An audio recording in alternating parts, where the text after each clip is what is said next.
I think that, as we've been watching, it's been a lot of questions, and rightfully so, and a lot of negativity through the election cycle. It is now over. The team has done a great job. They're awesome partners. They're moving forward with the soccer development. You've heard the commitment on the housing and all the other development that we're working on. And so those are exciting times. There'll be that waterfront access and public access to the community, as well as, the gateway for Rhode Island. So these are great times, and first step and many more to come. What do you say to the people who are still? There's going to be some people who are still skeptical. I was thinking about that as I was walking over. I walked from City Hall because I need my steps, right? There's always going to be skepticism, and I don't want to be the politician that says just trust me. I think the people I'm saying trust and verify. I think clearly the overwhelming success in Governor McKee's election, the overwhelming support here, I think people understand and trust us. And now it's our job. We've always been committed. You look at my record as mayor for 14 years, it's been fiscally responsible. This is not just about a soccer stadium. This has always been about development for us, about housing, about waterfront access. So now the time will tell. And it's our job to be transparent and informing everybody. You'll see over the next few months, or the next month or two, the financing will be there. And I think, while the skeptics are out there, and they should be. I'm saying, listen, they're people and they're legitimately questioning, they have the right. I think the important piece to understand is that above what anybody's telling us, we have to go out to the bond market. So there's bond counsel, there's bonding authorities. We have to pass that bar, that test, right, to do that. Confident we are, we're in process, we're finalizing those things, but that's really the measurement. Then it's seeing and believing. Yeah. You just want another 4-year term in 3.5 years. First, I only got 2. I only have 2. No, I'm good. Governor got 4-year term. No, I'm good. I didn't mean to jump in. I got 2. Charter change coming? Is that Globe exclusive, permanent exclusive. They call those. Okay, so then in a year and a half, if there's no progress in housing, what are you gonna tell voters if there's so first of all, we haven't made a commitment on when the development's happening, right? We need to get all the financing locked up. You'll start seeing the soccer stadium erected, and they're looking to 2024. I think over the next 6 months or so, you're going to see those timelines and those commitments to that. Listen, everybody questions that. For the city, the best investment is the commercial, the residential, and the housing. There are pieces that have to be, but they need it as much as we do. And the bond council and all of the regulators are looking at that as well, because that's going to come in fact, all of the revenue coming in. So I don't know that they're going to see development in the next year and a half. I want to be clear with that. We will have a timeline so people can set the expectations. So you made an ask to the state because agency budgets are being formulated the January, the governor's budget will come. Have you made an ask to them? No, what you need? Not yet. We're working on that exclusively with the governor and his team. We're finalizing all the information that we need for the bond documents as we go forward for our borrowing and all those commitments. And all of that will be tied up, should be by the end of the year to go.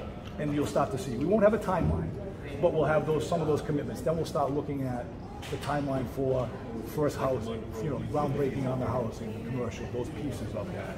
And plus, in the city has a big advantage. We still have our Apex property that, is not part of this, even though it will be, and that riverfront access. So we have a lot of opportunity to bring other developers in as well. So it's an exciting time. Are you concerned with interest rates going up, and the housing market going down, that this is going to be a problem? Absolutely. You always get concerned, right? I don't think it's right now, it doesn't affect this piece of the project. So we're confident on that. Then we're going to have all the folks in the room and we're going to do those finance and look at what those needs are. So anytime anything changes and fluctuates, there's always a concern. Mayor Grebien, 27 teams, fewer than half of them had more than 5,000 attendance per league. Hartford was at 5,100. You've now got 3 MLS soccer teams competing against here.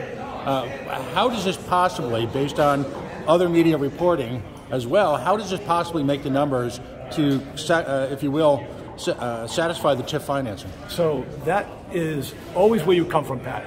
I heard you very loud, very disrespectful at the council meeting, and I understand your perspective. It is not a very neutral. Let me finish. It is not a neutral perspective. I got to respond to that. When you introduce something that's not on the agenda, when it clearly could have been on the agenda, Pat, that's your appropriate. If no, it wasn't on the agenda. The way you did in front of that council, so unprofessional, screaming for it. But put that aside. So I understand your perspective. Again, once again, you introduced something that wasn't on the agenda. There's a process. So having said that, you have your perspective. It's always negative on Pawtucket. So I got that. No, it's negative on bad investments. No, it's not. It's negative on Pawtucket. What I'm saying to you is that all the investments that come in have to be verified by the professionals that are above your pay grade and above mine.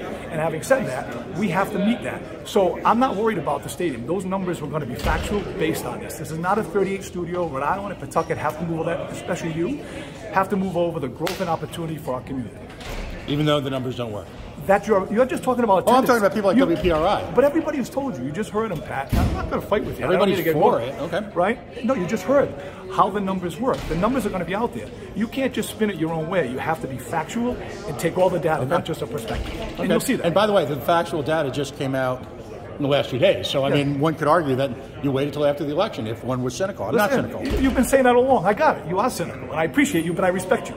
But I got to be honest and call you like it is. I love the debating. All right. Well, again, then just we'll let it go. But for today, because the bond agencies, we've never known a bond agency to turn down many bonds. Like, challenge me on that. But ultimately, the question is still based on not just me, but say someone like Eli Sherman, who's an established media professional, pointed out that the TIF numbers the debt service can't be satisfied based on the projections for a standalone stadium project. So, and in fairness, nobody's ever said that a standalone project. This is not a standalone project. This is phase one of a massive development. So you're absolutely right. Those numbers are all going to come in. What's been focused in on is just the stadium. And I understand the perspective. People don't like investing in stadiums. This is more than a stadium. This is about economic development, waterfront access to the community. So it's more than that. But I appreciate you. We'll see. See you today. I will take you up on that free drink, by the way, because it may be the only free drink I ever get out of this. I'll have a water. I'm not drinking. My colitis was. My colitis is acting.